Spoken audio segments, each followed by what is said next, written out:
Dear student of class 9, today I am continue the atom and molecule।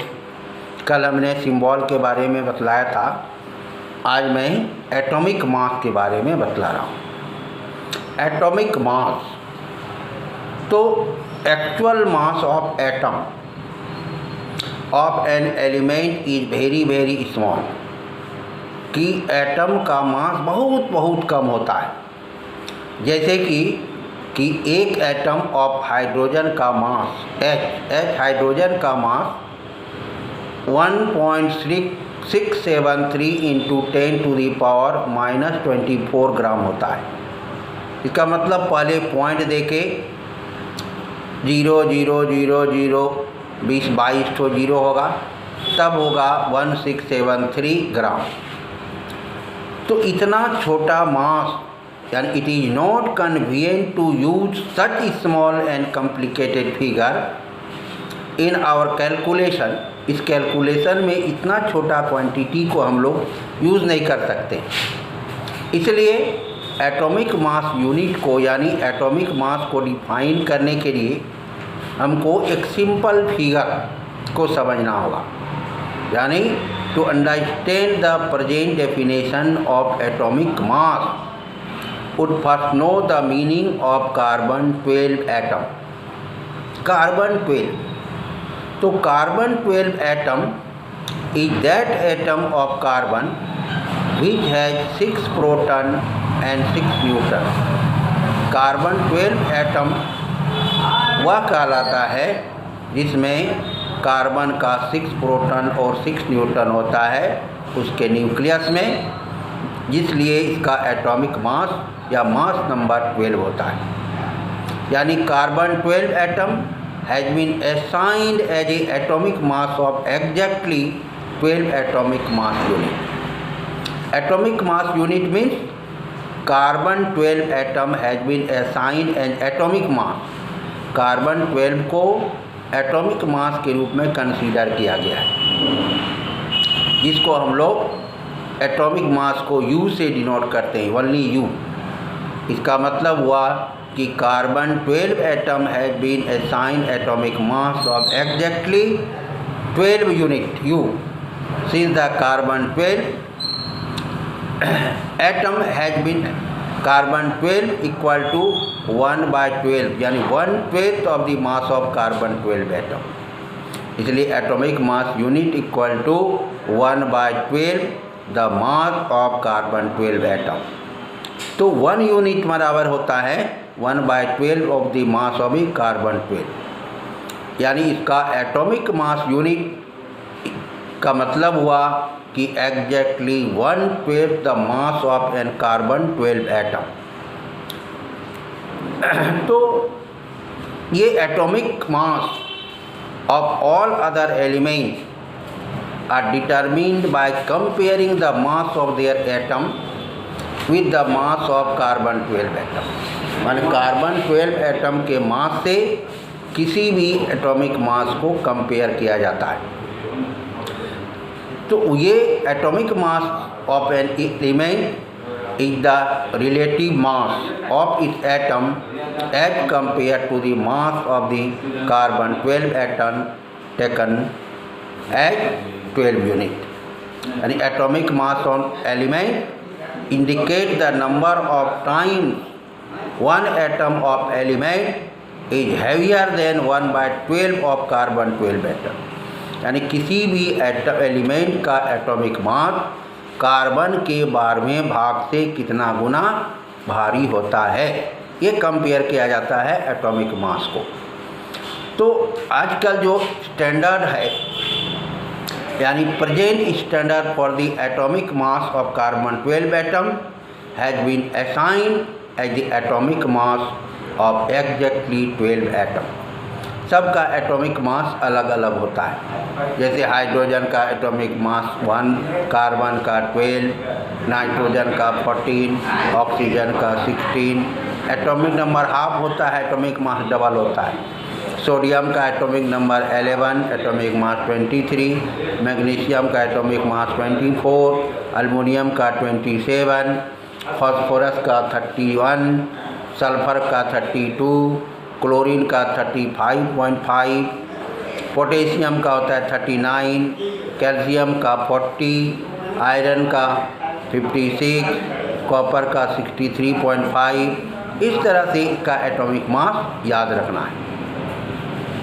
तो किसी भी element का जो सिंबल लिखा जाता है, सिंबल, जैसे हाइड्रोजन का सिंबल H, कार्बन का C, नाइट्रोजन का N, सल्फर का S, फास्फोरस का P, calcium Ca, magnesium Mg। तो ये जो सिंबल का कोई भी सिंबल लिखते हैं तो उसका क्या सिग्निफिकेंस होता है। तो ये जो सिग्निफिकेंस है यानी सिंबल, यानी significance of the symbol of an element is that first symbol the represent the name of element. S लिखते हैं इसका मतलब सल्फर हुआ, उसका नेम को रिप्रेजेंट करता है। Second significance symbol is represent one atom of element, उसके वन एटम को रिप्रेजेंट करता है। तीसरा है symbol represent one mole of atom of element, यानी वन मोल में 6.022 इंटू 10⁻23 एटम्स या मोलिकुल्स होता है। Symbol also represent a definite mass of element, means atomic mass. Definite mass means atomic mass represent करता है। जैसे एग्जाम्पल में, जैसे मान लो किसी भी एलिमेंट का सिंबल मान कार्बन, कार्बन का सिंबल C है, तो C का क्या सिग्निफिकेंस होता है?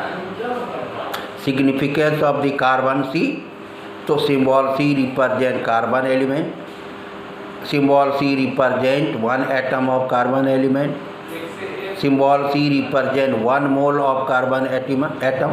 It mean the symbol C also represent 6.022 into 10⁻23 atom of carbon element. Symbol C represent 12 gram of carbon atom का है, उसका एटॉमिक मास 12 होता है। तो किसी भी एलिमेंट में एटम ये दो तरह से पाया जाता है, एग्जिस्ट होता है कि atom exist in two ways. पहला वे हुआ in the form of molecule, atom जो है मॉलिक्यूल के फॉर्म में पाया जाता है। दूसरा आयन के फॉर्म में पाया जाता है, in the form of molecule, in the form of ion. When atom form molecule or ion, they become stable.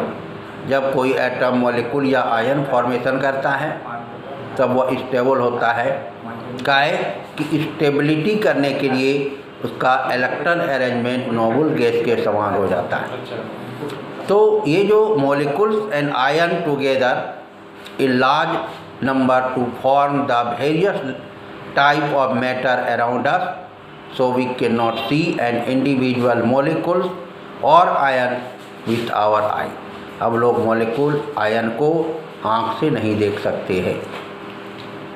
तो मॉलिक्यूल जो होता है, जैसे मान लो कि किसी भी सॉलिड में मॉलिक्यूल्स, बहुत सारा मिलियंस ऑफ मॉलिक्यूल्स आपस में जुड़ के एटम बनाता है।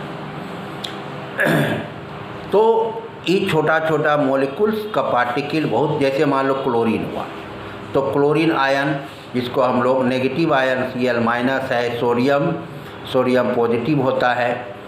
तो सोडियम प्लस को हम लोग देख नहीं सकते हैं, क्लोरीन माइनस को हम लोग देख नहीं सकते। मॉलिक्यूल ये electrically neutral group of two और more atom chemically bonded together. Molecules is an electrically neutral group of two or more atom chemically bonded together.